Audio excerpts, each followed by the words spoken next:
उच्चैर नीचैश्च अर्थात उच्च गोत्र और नीच गोत्र ये गोत्र कर्म के दो भेद हैं। उच्च गोत्र किसे कहते हैं? जिसके उदय से लोक पूजित महत्वशाली इक्ष्वाकु, उग्र, कुरु, हरि, ज्ञाति आदि वंशों में जन्म हो वह उच्च गोत्र है। विशेष देव और भोग भूमिज मनुष्यों के उच्च गोत्र का ही उदय है, किंतु कर्म भूमिज मनुष्यों में दोनों प्रकार के गोत्र वाले जीव होते हैं। नीच गोत्र किसे कहते हैं? जिसके उदय से निंद, दरिद्र, अप्रसिद्ध और दुखाकुल कुलों में जन्म हो वह नीच गोत्र कहलाता है। विशेष नारकी और तिर्यंच के नीच गोत्र का उदय रहता है, किंतु आचार्य वीरसेन स्वामी के मतानुसार संयम असंयम को पालने वाले तिर्यंचों में उच्च गोत्र भी पाया जाता है। सूत्र में आए चा शब्द का क्या अर्थ है? चा से गोत्र कर्म के 6 भेद हैं। पहला उच्च उच्च अर्थात जिनका उच्च कुल हो और उच्च आचरण हो, जैसे शलाका पुरुष। दूसरा उच्च जिनका आचरण उच्च हो। तीसरा उच्च नीच अर्थात जन्म तो उच्च कुल में हुआ है किंतु आचरणहीन हो गया। चौथा नीच उच्च अर्थात जन्म तो नीच कुल में हुआ किंतु आचरण ऊंचा हो गया। पांचवा नीच जिनका आचरण हीन हो। छठवां नीच नीच अर्थात जन्म भी नीच कुल में हुआ तथा आचरण उच्च कुल से भी और भी ज्यादा हीन हो गया। अब अंतराय कर्म के 5 भेदों का ज्ञान कराने के लिए आचार्य श्री आगे सूत्र कहते हैं। दान लाभ भोग उपभोग वीर्याणाम अर्थात दान, लाभ, भोग, उपभोग और वीर्य ये अंतराय कर्म की 5 प्रकृतियां हैं। दान अंतराय आदि कर्म किसे कहते हैं? पहला दान अंतराय जिसके उदय से दान देने की इच्छा होने पर भी दान ना दे सके वह दान अंतराय कर्म है। जिसके उदय से लाभ की इच्छा होने पर भी लाभ नहीं हो पाता वह लाभांतराय कर्म है। जिसके उदय से भोगने की इच्छा होने पर भी भोग नहीं कर सकता है वह भोगांतराय कर्म कहलाता है। जिसके उदय से उपभोग की इच्छा होने पर भी उपभोग नहीं कर सकता है वह उपभोगांतराय कर्म कहलाता है। अंतिम वीर्यांतराय अर्थात जिसके उदय से कार्य करने का उत्साह होने पर भी निरुत्साहित हो जाता है वह वीर्यांतराय कर्म कहलाता है। प्रकृति बंध के भेदों का यहाँ पे कथन किया। अब स्थिति बंध के भेद कहने चाहिए। वह स्थिति 2 प्रकार की है, उत्कृष्ट और जघन्य। उनमें जिन कर्मों की उत्कृष्ट स्थिति है अब उसे कहने के लिए आचार्य श्री आगे सूत्र कहते हैं। आदितस तीसृणा मंत्रायस्य चात्रिंशत् सागरोपम कोटि कोटियः परास्थिति अर्थात आदि के 3 कर्मों की तथा अंतराय कर्म की 30 कोड़ाकोड़ी सागर प्रमाण उत्कृष्ट स्थिति होती है। विशेष इस उत्कृष्ट स्थिति का बंध संगी पंचेंद्रिय पर्याप्तक मिथ्या दृष्टि जीव के ही होता है। अब मोहनीय कर्म की उत्कृष्ट स्थिति का ज्ञान कराने के लिए आचार्य श्री आगे सूत्र कहते हैं। सप्ततिर मोहनीयस्य अर्थात मोहनीय कर्म की उत्कृष्ट स्थिति 70 कोड़ाकोड़ी सागर प्रमाण है। विशेष मोहनीय कर्म के 2 भेद हैं, दर्शन मोहनीय और चारित्र मोहनीय। दर्शन मोहनीय अर्थात मिथ्यात्व की उत्कृष्ट स्थिति 70 कोड़ाकोड़ी सागर एवं चारित्र मोहनीय की उत्कृष्ट स्थिति 40 कोड़ाकोड़ी सागर है। अब नाम और गोत्र कर्म की उत्कृष्ट स्थिति का ज्ञान कराने के लिए आचार्य श्री आगे सूत्र कहते हैं। विंशतिर्नाम गोत्रयो अर्थात नाम और गोत्र कर्म की उत्कृष्ट स्थिति 20 कोड़ाकोड़ी सागर प्रमाण है। विशेष गोत्र कर्म का उत्कृष्ट स्थिति बंध उत्कृष्ट संक्लेश परिणाम वाले तथा ईशत मध्यम संक्लेश परिणाम वाले 4 गतियों के जीव करते हैं। नरक गति एवं देव गति का उत्कृष्ट स्थिति बंध मनुष्य एवं तिर्यंच गति के जीव करते हैं। अब आयु कर्म की उत्कृष्ट स्थिति का ज्ञान कराने के लिए आचार्य श्री आगे सूत्र कहते हैं।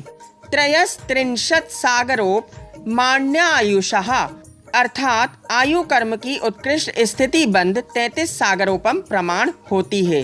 विशेष देवायु की उत्कृष्ट स्थिति बंध अप्रमत्त गुण स्थान के अभिमुख प्रमत्त गुण स्थान वाले जीव करते हैं। शेष 3 आयु का उत्कृष्ट स्थिति बंध मनुष्य और तिर्यंच गति के जीव ही करते हैं। अब वेदनीय कर्म की जगन्य स्थिति आचार्य श्री इस सूत्र में कहते हैं, अपरा द्वादश मुहूर्ता वेदनीयस्य, अर्थात वेदनीय कर्म की जगन्य स्थिति 12 मुहूर्त प्रमाण होती है। वेदनीय कर्म में साता वेदनीय कर्म का जगन्य स्थिति बंध सूक्ष्म सांपराय छपक अपने अंतिम समय में करता है। अब नाम और गोत्र कर्म की जगन्य स्थिति आचार्य श्री आगे के सूत्र में बताते हैं। नाम गोत्रयोर रष्टो, अर्थात नाम और गोत्र कर्म की जगन्य स्थिति बंध 8 मुहूर्त प्रमाण होता है। विशेष यशः कीर्ति एवं उच्च गोत्र की जगन्य स्थिति बंध सूक्ष्म सांपराय गुण स्थान के चरम समयवर्ती जीव के होता है। अब आचार्य श्री उमा स्वामी महाराज शेष कर्मों की जगन्य स्थिति आगे के सूत्र में बताते हैं।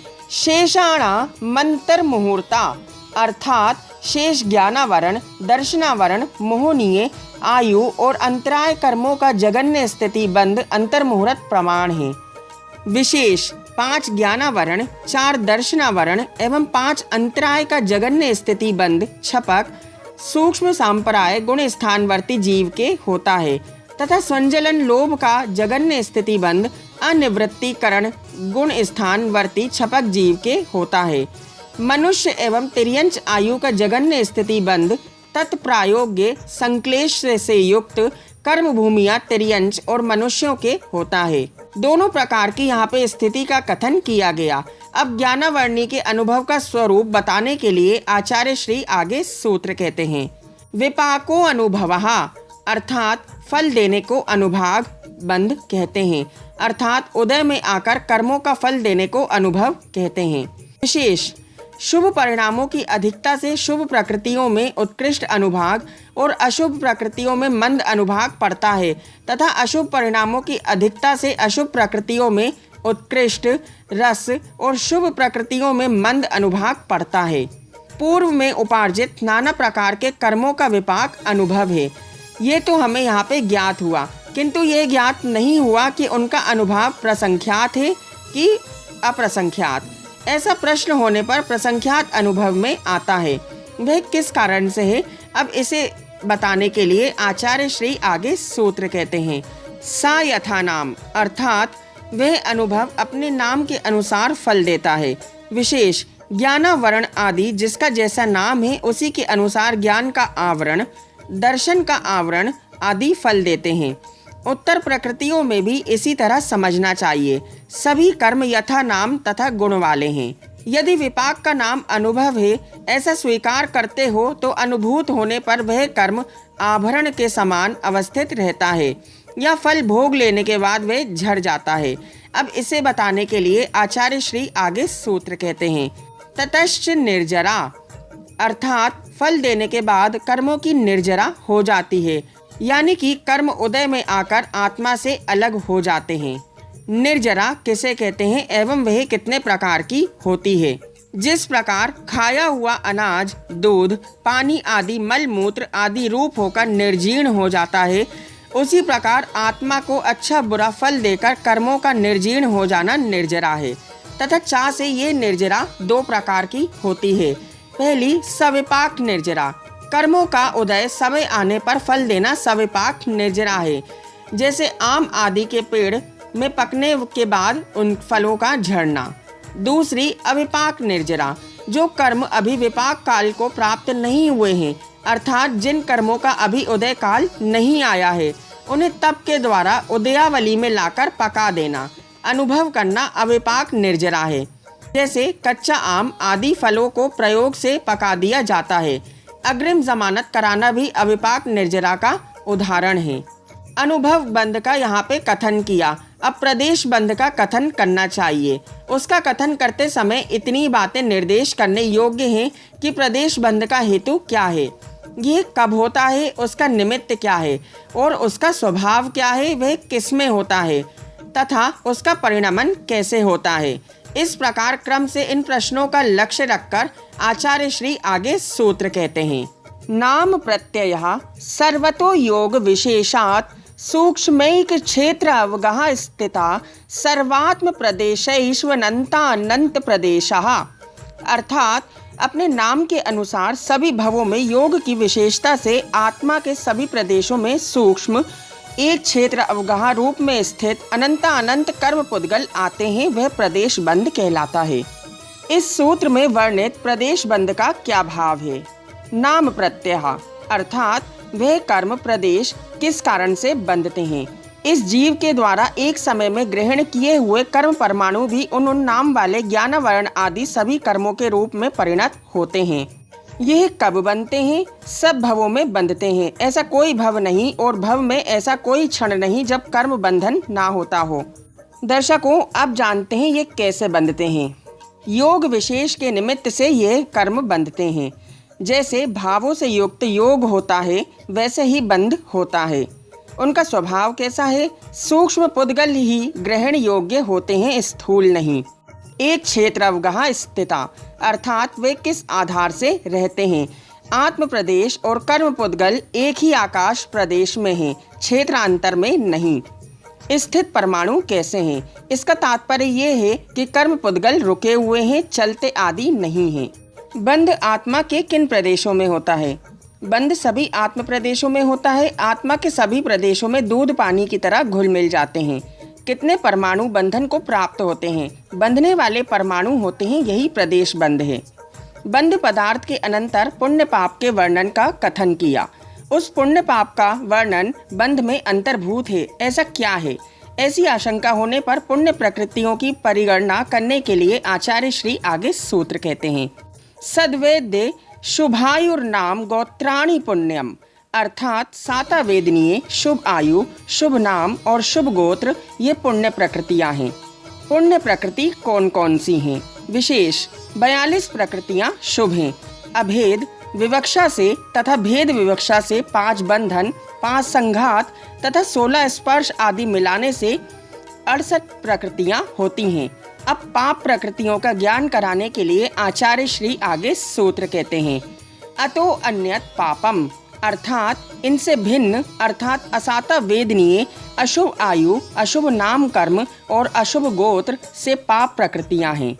दर्शकों, अब जानते हैं पाप प्रकृतियां कौन कौन सी हैं। विशेष 82 पाप प्रकृतियां अभेद विवक्षा से हैं तथा स्पर्श आदि 16 प्रकृतियां मिलने से 98 पाप प्रकृतियां भेद विवक्षा से हैं। भेद विवक्षा में 98 बंध की अपेक्षा है, क्योंकि सम्यक मिथ्यात्व एवं सम्यक प्रकृति का बंध नहीं होता है तथा उदय सत्व की अपेक्षा से पाप प्रकृतियां 100 हैं। दर्शकों, अब जानते हैं स्पर्श आदि 20 प्रकृतियां पुण्य रूप हैं या पाप रूप हैं। स्पर्श आदि 20 प्रकृतियां शुभ अशुभ दोनों रूप होती हैं। नारकियों में अशुभ हो जाती हैं, देवों में ये शुभ हो जाती हैं। जैसे पुलिस वाले शुभ हैं कि अशुभ, ये दोनों हैं। जब आपकी रक्षा करते हैं तब शुभ, और जब आप गड़बड़ करते हैं तो जेल भी ले जाते हैं, तब ये अशुभ हो जाते हैं। तिर्यंच गति पाप प्रकृति एवं तिर्यंच आयु पुण्य प्रकृति क्यों है? तिर्यंच गति में कोई जाना नहीं चाहता है, किंतु तिर्यंच गति में पहुंच जाने पर वहां कोई मरना नहीं चाहता है। अतः तिर्यंच आयु पुण्य प्रकृति है तथा तिर्यंच गति पाप प्रकृति है। इस तरह तत्वार्थ सूत्र जी का 8वां अध्याय समाप्त होता है।